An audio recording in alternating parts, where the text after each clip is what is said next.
आदरणीय साथियों, श्री हनुमान जी बल, बुद्धि, विद्या, भक्ति और वीरता की साक्षात मूर्ति है। गोस्वामी जी ने सुंदरकांड के आरंभ में लिखा, अतुलित बल धामम हेम शैलाब्देयम धनुजवन कृशानुम यानु नाम अग्रगण्यम सकल गुण निधानम वांदा नाम धीसम रघुपति प्रिय भक्तम भाग जातम नमामि। अतुलित बल धामम, अतुलित बलशाली हैं। हेम शैलाब्देयम, सुमेरु पर्वत के समान कांति में शरीर वाले हैं। धनुजवन कृशानु, दैत्य रूपी वन को भस्म करने के लिए अग्नि स्वरूप हैं। ज्ञानी नाम अग्रगण्यम, ज्ञानियों में अग्रगण्य हैं। सकल गुण निधानम, संपूर्ण गुणों के निधान हैं। वांदा नाम धीसम, वानरों के स्वामी।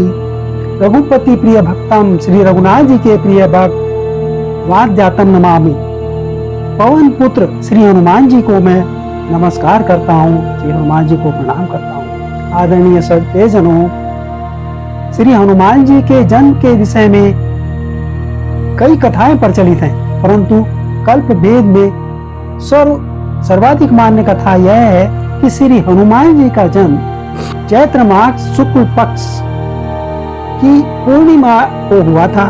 उसी दिन इनका जन्मोत्सव मनाया जाता है, क्योंकि हनुमान जी तो चिरंजीवी हैं।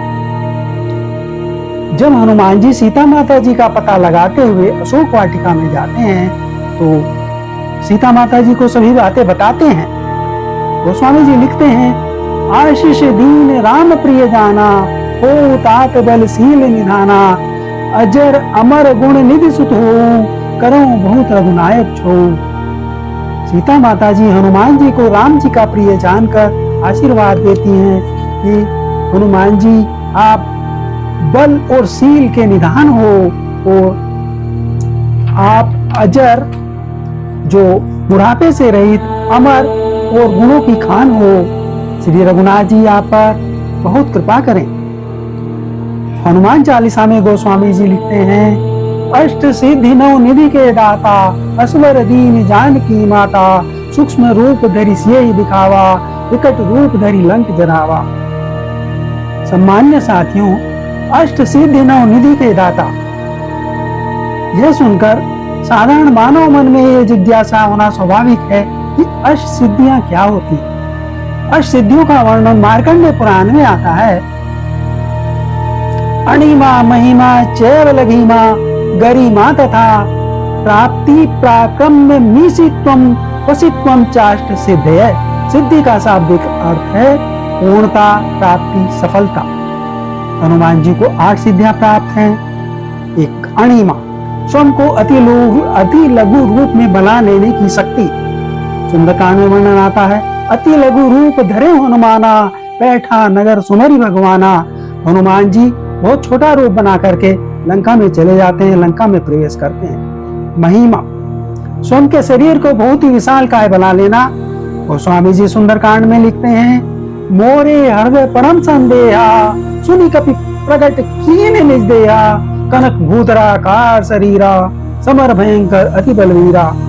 सीता माता जी के कहने पर हनुमान जी अपने को विशालकाय रूप में परिवर्तित कर लेते हैं। नंबर 3, गरिमा, शरीर को इतना भारी बना लेना कि कोई भी उसको हिला न सके। द्वापर युग में हनुमान जी ने पांडव पुत्र भीम का अभिमान तोड़ने के लिए अपने शरीर को इतना भारी बना लिया कि उसे कोई हिला नहीं सका। नंबर 4, लघिमा, शरीर को अत्यंत हल्का कर लेना कि वह हवा में उड़ सके। गोस्वामी जी सुंदरकांड में लिखते हैं, जिन्हीं अमोघ रघुपति करवाना तेहि भांति चले हनुमाना। जैसे वाल्मीकि जी अपनी रामायण में लिखते हैं, इसी का वर्णन करते हुए उन्होंने लिखा, यथा राघव निर्मुक्त सरस्वसन विक्रम है गच्छेत त्वदत गमिष्यामि लंका रावण पालिताम। हनुमान जी कहते हैं, जैसे रामचंद्र जी का छोड़ा हुआ बाण वायु वेग से चलता है, उसी प्रकार मैं रावण द्वारा पालित लंका में पहुंच जाऊंगा। नंबर 5, प्राप्ति, किसी भी वस्तु को कहीं से भी प्राप्त करने की शक्ति, बिना रोक टोक कहीं भी जाने की अक्षमता। नंबर 6, प्राकाम्य, अपनी इच्छा को पूर्ण करने की क्षमता, अपनी इच्छा अनुसार किसी भी लोक में जाने की शक्ति। जब अहिरावण प्रभु श्री रामचंद्र जी को और लक्ष्मण जी का अपहरण करके पाताल लोक में ले गया तो हनुमान जी श्री राम जी और लक्ष्मण जी को पाताल लोक में जाकर के वापस लेकर आए और अहिरावण का वध किया। इसी तो ईश्वर तुल्य सत्ता प्राप्त करना, प्रत्येक वस्तु व प्राणी पर पूर्ण अधिकार करने की क्षमता, वशित्व दूसरों को, नंबर 8 वशित्व दूसरों को वश में करने की शक्ति। इसी सिद्धि के बल पर उन्होंने सभी राक्षसों पर नियंत्रण किया। साथियों, अष्ट सिद्धियां, ये सिद्धियों का वर्णन हुआ 9 निधि। धन के देवता कुबेर के कोष में, उनके खजाने में 9 निधियां भी हैं, परंतु हनुमान जी को सिर्फ भक्ति और सेवा निधि ही प्रिय है। श्री हनुमान जी की पूजा करने से साधक के सभी कष्ट एवं भय दूर हो जाते हैं। वर्णन आता है, दुर्लभ का जगत के जेते, सुगम अनुग्रह तुमरे तेते। हनुमान जी के अनुग्रह से, हनुमान जी की कृपा से सारे संसार के दुर्गम काज सरल हो जाते हैं। हमें सच्चे मन से हनुमान जी की भक्ति करनी चाहिए। वे अपने भक्तों को सभी सिद्धियां प्रदान करते हैं। हमें उनकी पूजा अर्चना करनी चाहिए। श्री रामचंद्र जी।